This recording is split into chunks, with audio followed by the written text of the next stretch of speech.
have rainbows on my face. Cool. Hello and welcome back. Welcome to the space for all things circus, handstands, acro, juggling, health and fitness. Today I'm coming at you with another handstand video. I know, another one, but it is probably the thing that I am most passionate about when it comes to circus. So strap in, because today's video is all about some handstand conditioning exercises, or exercises that you can do to warm up for your handstand session. So let's dive straight into them. I was hoping to film outside today because it is so lovely and sunny, but it is so windy and I tried to start recording it out there and it did not work, so we are inside. So for today's video, I have 4 great strengthening exercises for your wrists and your shoulders you can do as conditioning or warm up for your handstands.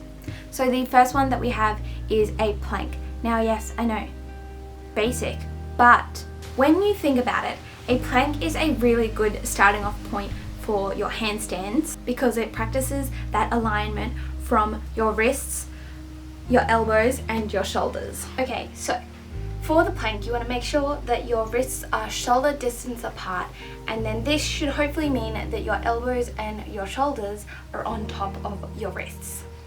If they're not, it'll most commonly mean that your hands are too far out to the side or too close together. And then for this one, you also want to make sure that you spread your fingers out and lightly grip the floor. The plank position is really good for practicing this bottom half of the alignment for your handstand.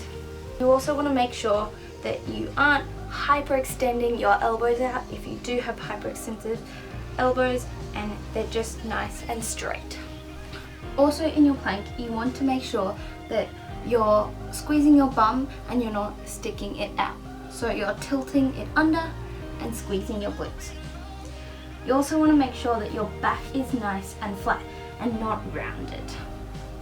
And you also want to make sure that you're not sinking through your shoulders and your back, and you have a nice and neutral spine. This also means that you shouldn't be pushing completely up through your back, but just keeping it nice and flat. Another really important and good thing about the plank is that you are engaging through your shoulders and pushing the ground away, which is a really similar feeling and push that you want to be doing in a handstand. The second exercise that we're going to be doing is a side plank. Similar to the plank, you're going to want to focus on stacking your shoulder on top of your elbow on top of your wrist.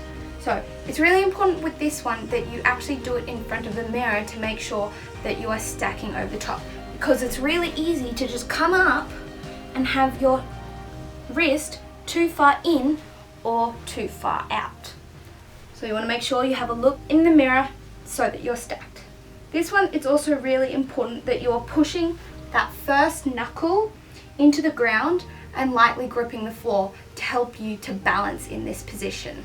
This exercise is also really good for strengthening up your wrist and your elbows and your shoulders. If you do have hyperextensive elbows for this one, you want to make sure that you're not pushing it out and you're just unlocking it just a little bit so that you're not in that hyperextension point.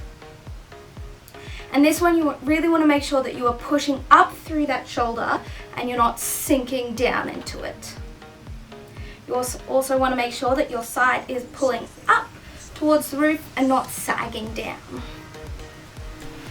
If you're a beginner with the plank and the side plank position, I would say aim for 30 seconds and then build your way up to a minute is really good, especially as like a warm-up for your handstands. The great thing about the plank and the side plank as well is that you can start to feel where the weight sits in the base of your palm when you are pushing the weight into the floor, which is usually a really hard thing to gauge when you're first starting out handstanding. It's also really good for warming up if you're a slightly more advanced handstander, because it means that you're able to sort of warm up your wrists and then get into your full program. With the side plank, make sure you do it on both sides, and then also a slightly altered version of the side plank and you can also do this with your plank, is you can do it down on your knees. If you're struggling to hold it with your feet one on top of the other, you can put one foot in front. You can stack them one in front of the other, and then if you're really struggling with that, you can come down onto your knees. And you can also do the same for when you're in a plank. So you can either have your feet out or be down on your knees. For the third exercise, we are doing scap retractions. Now these are really good if you are struggling with the push aspect of the handstand. For this one, you can start off by trying it on your hands and knees. And for this one, what you're going to be doing, taking off my shirt and sort of tied up my hair so you can actually see what the top of my back is doing, because that is where this exercise is really focused on. To start off for this one, you're going to start with a neutral back, and you're going to want to think about fixing your shoulders and keeping your arms nice and straight while you isolate just your scap and your back. And for this one, I always find that it's really helpful to think about my scaps squeezing together. So for this one, locking the shoulders, and then you want to drop. It's kind of like dropping your head and your back down. And then you want to keep going until you can squeeze your scaps together. And then you want to push away into almost a little rounded position. And then you want to drop down again, squeezing those scaps together, and then pushing away. Once you can do that on your hands and your knees, you can then progress to doing it in a plank. So remembering that ideal plank position, squeezing our bum, making sure our back is nice and flat. So you want to drop, squeeze those scaps together, and push away. Squeeze and push away. For this one, when you first try it, just try to really think about isolating those muscles and really dropping and like moving your scaps. So for that one, have a couple goes, and if you're not quite getting it, don't worry too much, just focus on the other exercises. For this one, if you can get these quite easily, I'd recommend doing around 5 to 10. The next one that we're going to do is shoulder shrugs. Now these are quite similar to the shoulder retractions, except this time we're not going all the way down to make our scaps touch.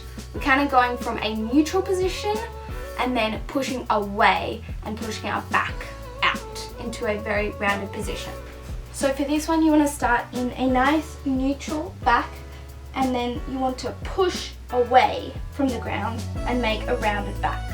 And then you want to relax down and then push away. This one, similar to the scap retractions, is you can start off in a little half plank, or you can do it in the full plank. And you really want to think about pushing away and making a nice rounded back, and then relaxing. Pushing away and then relaxing. My shoulders are dying right now. Just shows these are really good shoulder strengthening exercises for your shoulders. Now the great thing about shoulder shrugs is that you can do them in a variety of different positions. So you can do it on your hands and knees, you can do it in a plank, you can continually make it harder or easier for yourself. You can even do it with your feet on a box. You can do it in an angled position where your hands are on the wall, and then you can also do it in an actual handstand position. Lots of different ways you can challenge yourself with that one. I also recommend doing 5 to 10 of these depending on where you are in your ability. So like beginners, I'll say around like 5, and then working your way up to getting 10. Alright, those are the exercises. I hope you guys found them helpful. If you did, if you didn't, please let me know down in the comments. I really love hearing from you guys, especially the positive feedback that I've been getting recently. Thank you to these lovely people for the kind words that you have been saying. I really appreciate it. And as always, if you like this video, please give it a like, support my channel, support the YouTube algorithm, and subscribe if you want to see more, and click that little notification bell if you want to be notified anytime I upload a new video, which is usually once a week on Sundays or Mondays, so stay tuned. And I'll see you guys next time. Bye! I have rainbows on my face. Cool.